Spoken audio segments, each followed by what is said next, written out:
Alright guys, so now that we added our flex ribbon cable to the ClockSpring, we need to find some way to connect it to the actual wires in the car.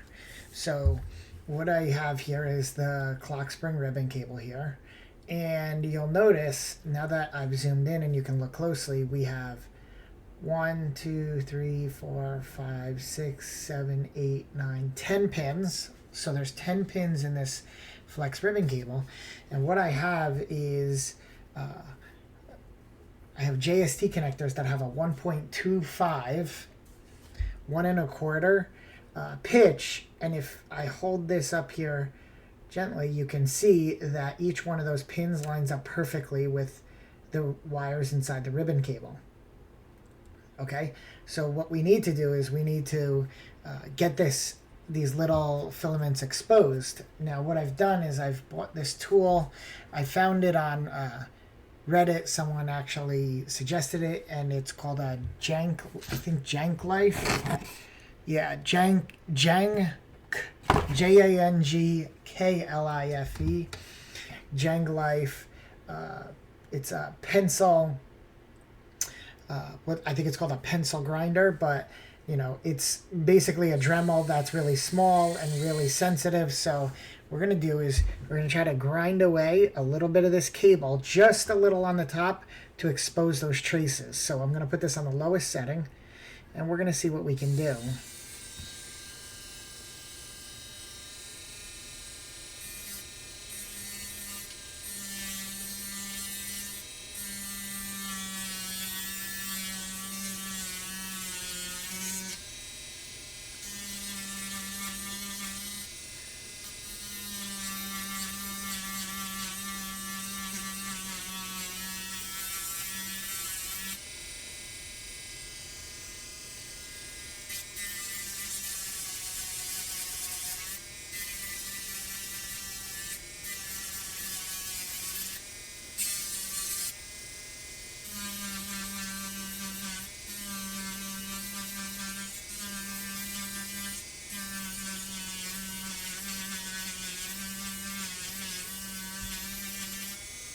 Now I'm trying to be very careful because I don't want to grind through the actual trace. So you can see I've exposed 2 of them. I just need to be very careful as I try to expose the rest.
Alright guys, after about, I'd say about an hour, just being nice and calm and gentle, you'll see here I have exposed all of the traces on this side, and I also did it on this side. Now, what you will hear about people doing is some people will solder wires directly to this. I want to spend the least amount of time on here as possible with the soldering iron. So I'm going to go with soldering on a JST connector. That's also going to give me the benefit of being able to plug or unplug my my piece. The only call out I'm going to make is once I attach a JST connector here, this thing is going to be very fragile. The only thing holding the JST connector to this ribbon cable is going to be the actual solder joints.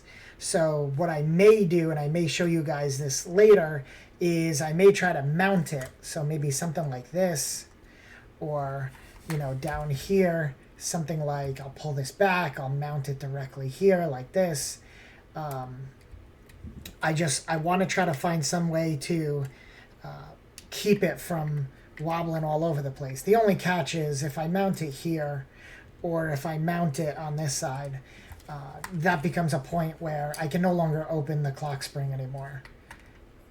Either way, I probably won't be able to open the ClockSpring anymore, but I shouldn't have to open the ClockSpring anymore, because remember, we did this and our ClockSpring spins the correct number of times, thankfully. So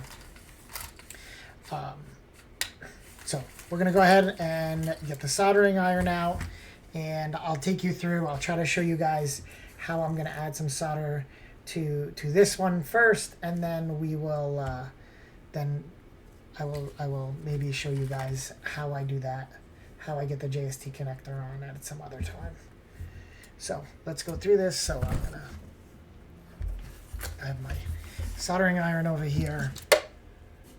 I just have to get everything is all tangled up.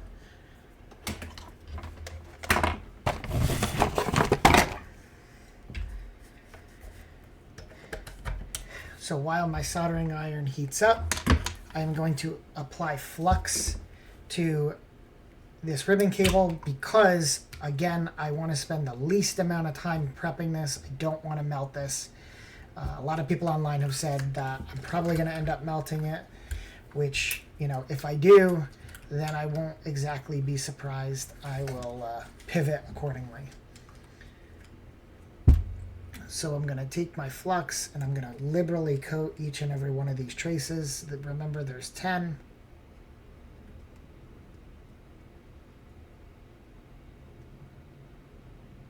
And remember, don't worry about too much. You can always clean this off later. It's not a concern for us. Okay, my soldering iron is at the temperature.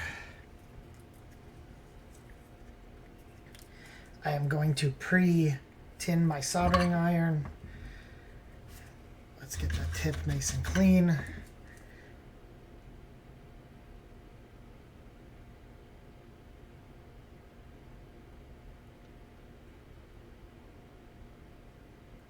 A nice liberal amount on here without it dripping. And now watch as I go as fast as I can across this.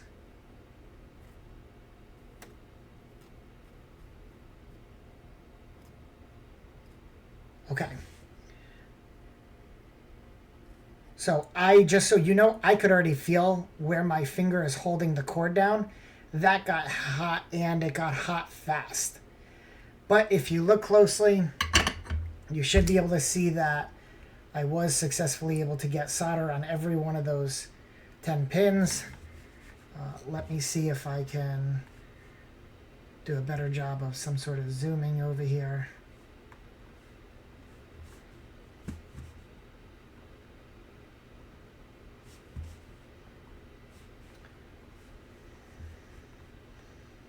Or focus, rather.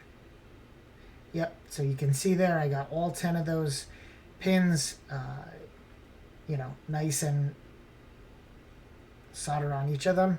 So again, that's to prep it so that when I put my actual JST connector on there, I can just quickly go over the pins and not turn it into a huge deal. So let's turn this up just a hair.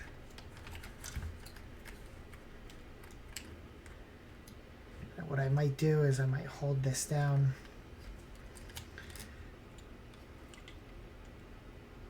Just to hold it in place.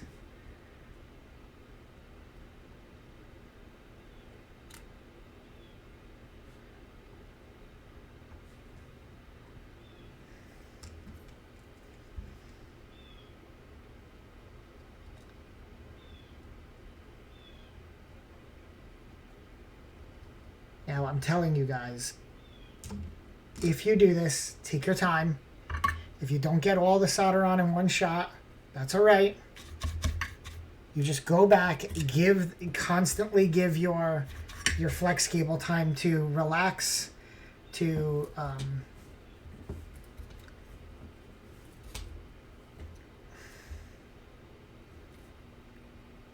constantly try to give your flex cable some time to cool off, because you don't want to burn through it. Again, it's very easy to burn through these. So I'm gonna quick. Quick.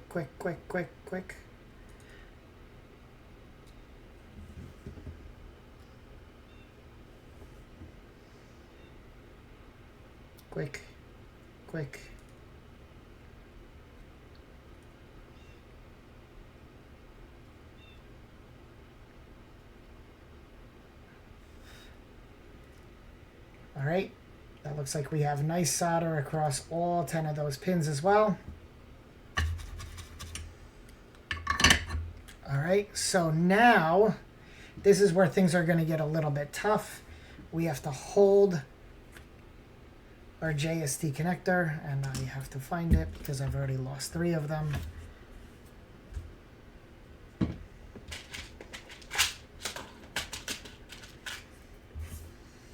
Well, I guess I'll find the one I lost shortly. And what I'm going to do is I'm going to put this on, and I'm going to try to hold it while getting it into the right position.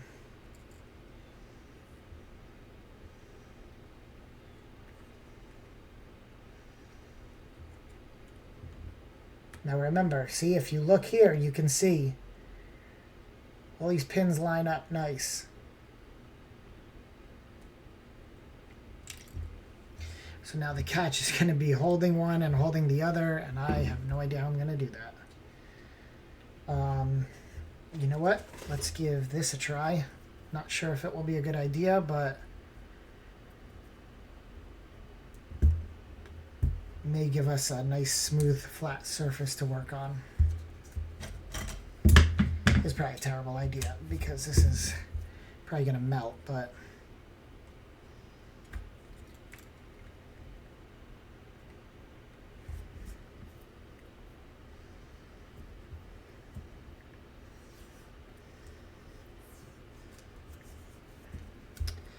yeah, you know what? That's not a good idea. Let's try, how about with this?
Now you can see I accidentally already melted the cable over here on the side,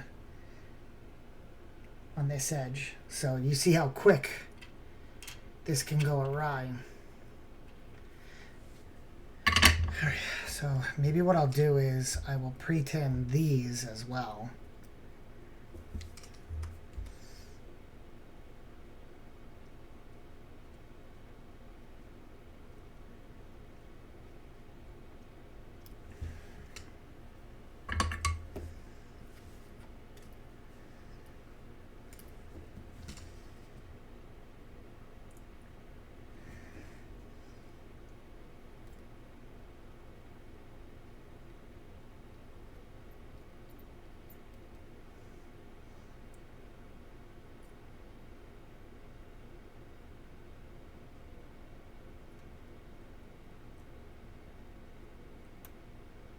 Okay.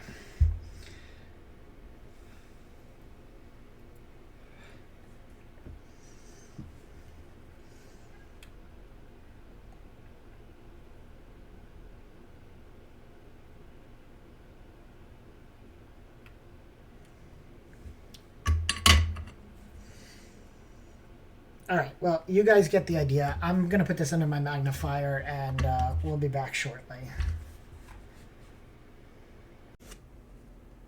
And we're back again. So, yeah, here is the final result. So you can see each one of these wires is appropriately attached to the JST connector. And if we look at this side, this one I taped on here as well. Now, I can't stress this enough, guys. If you look at this, you can see, especially, let's get these, on this side, you can see that last pin right there is barely hanging on by a thread to that wire, right? Most of the protective cable has virtually, I'll use the term rotted away or burned away, while on this side you can see there's plenty of that cable sticking out. That's because I was having a really hard time getting it to solder on that side. Now, very similarly, if we take a look here, you can see, once again, on this side, very, very tight, very careful. But you can see all of those cables are connected. And I did take a multimeter and did a quick test of those pins. So if we just put this on continuity, it's a little blurry here, but perhaps I'll just leave that in this for the sake of testing this. So I'm going to test the far top pin on this side, test the far right pin on this side, and we see we have continuity. Now I did go through, I did test all of the pins, so I know that I do have continuity from one end to the other, but that's it. So what I have here is pre-crimped 1.5 pitch connectors. So what I'll basically do is just get the 10-pin connector, which is this one. And if we take a look here, now all of these wires are pre-crimped, so I really just need to slip them in. If you look, I would stick this in on the end here. I won't do it because there's nothing in, but that will give me a wire to connect to. So that's it. That is how we add wire or add cable to our ClockSpring. So, you know, now we'll definitely have some wires for us to be able to use on our thermistor, which is why I originally put this together. To be honest, I'm probably going to leave this taped here, just because try to fuse this to this is going to make it so that opening up this thing will virtually never be able to happen again, so I'll probably keep it taped here. This one, obviously I can't keep it taped straight down like that, but what I may do is just tape it horizontally to the side, and then in the steering wheel itself it will stick up, and I'll plug it in Now, you know, you might ask, why did I go with a 10-pin connector? Why didn't I just add a 2-pin connector for the thermistor? I have a couple ideas of what I might want to do, but it's always good to have all those extra wires hooked up. So when I do decide to add my wire connector in here, I can always add in a couple more wires as is needed. All right, well, I think that's it for adding wires to our ClockSpring. So I'll catch you in the next one. See ya. All right, guys, now that we have the 1.25 pitch JST connector on this side and the JST connector on this side, this is essentially how we're going to go and pin it up. So I bought this little case that has pre-crimped cables, and they come in 6 colors, which is very convenient. And so what I'm going to do is I'm going to take, here's a 10-pin connector, here's another 10-pin connector, and what I'm going to do is I'm going to take one of each color. So we're going to do white, green, we got red,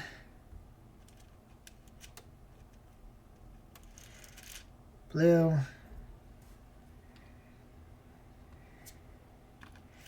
yellow, and black. Okay, now for the project I'm working on, I only need two wires. I have a second project where I've been contemplating doing RGB colors in the switches so that when I change my ambient color, it would change these switches as well. So this will explain to you why I chose to do a 10-pin cable instead of just a 2-pin cable for the thermistors. Now I have all these extra, I actually have 10 wires I can potentially use. So for me, I want to use 6 of them. Again, I'm not going to use all 6. I'm really only going to use 2 for this project, but I'm going to wire up 6 of them just to get them all set up and in the actual ClockSpring. Okay, so how am I going to do this? So I have an option of which ones I want to use. For the sake of this, so that I'm using the wires that are the most protected from, let's say, warping or breakage, which are obviously going to be the ones on the far outside, I'm going to use the innermost 6 in order to do that. So I'm going to skip 2 on each side and just plug these in. I'm also going to try to make this in some sort of level of consistency where I'm going to put the red, green, blue with what will eventually be my RGB. That leaves me with white, black, and yellow. And if I look at my actual cable for the thermistor, I have white and I have a white and black. So what I'm going to choose to use are these 2, white and black for the thermistor, and then I'll use the yellow as the ground for the RGB when I actually get to that point. So just going to skip 2, and then I'm going to start sliding this in.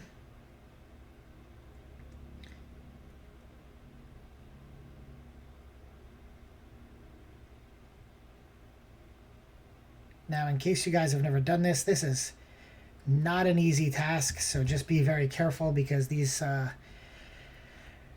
crimped wires are very small, so sometimes it's a little hard to see what you're doing, but you should feel them slide in and then get nice and tight. So there's my white. We're going to do black next, which is right next to it.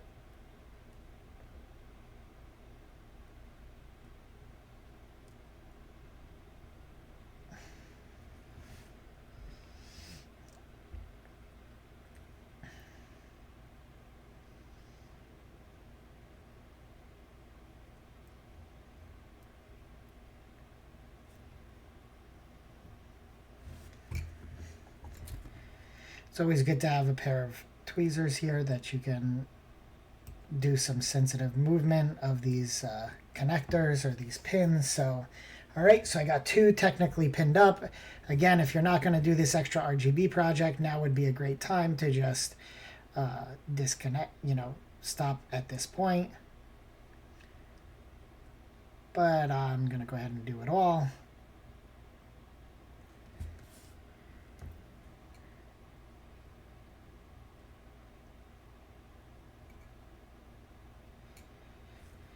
Ooh.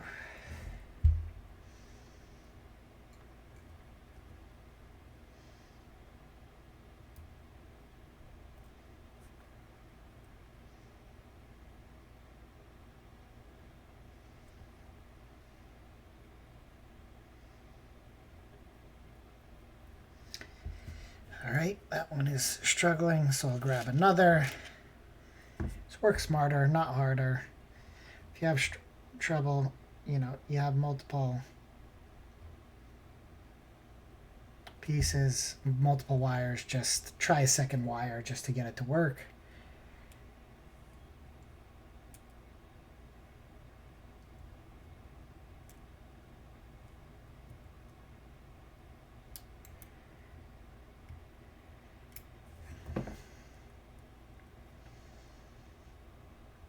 All right.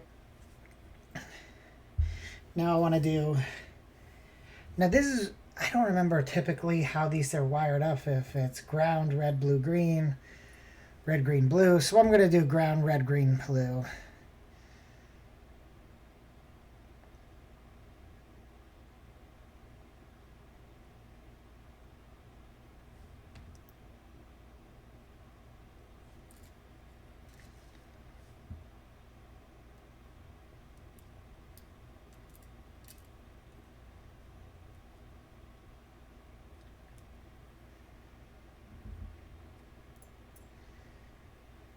Red.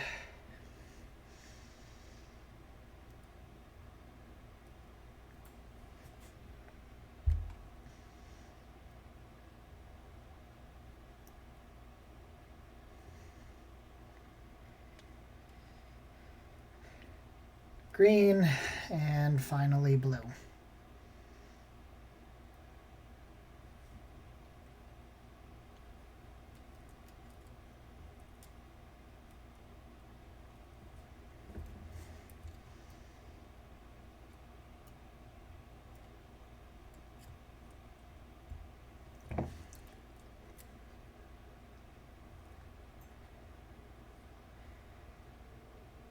All right. So that's one wire. You can again see I've left those extra pins on the outside empty. So what I would do is I would take this and just simply, let's just simply plug this in. Again, very gently, because I know my ribbon cable is sensitive here.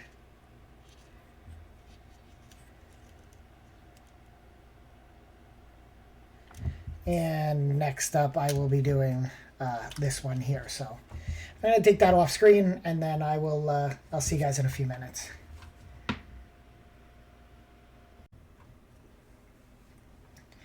All right, now that that's done, what we're going to do is we're just going to use a multimeter and test the continuity between all these to make sure that none of the solder joints are broken, and make sure that the pins are correct, and make sure I've got the colors correct. So one at a time we're going to test. So first we're going to test white and white. That's good. Then we're going to test black.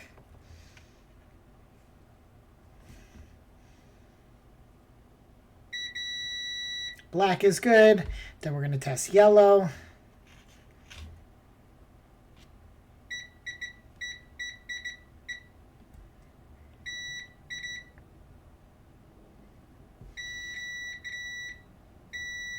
All right, yellow is good.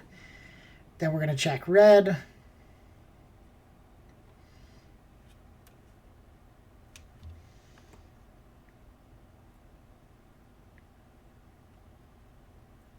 So something's not working with red.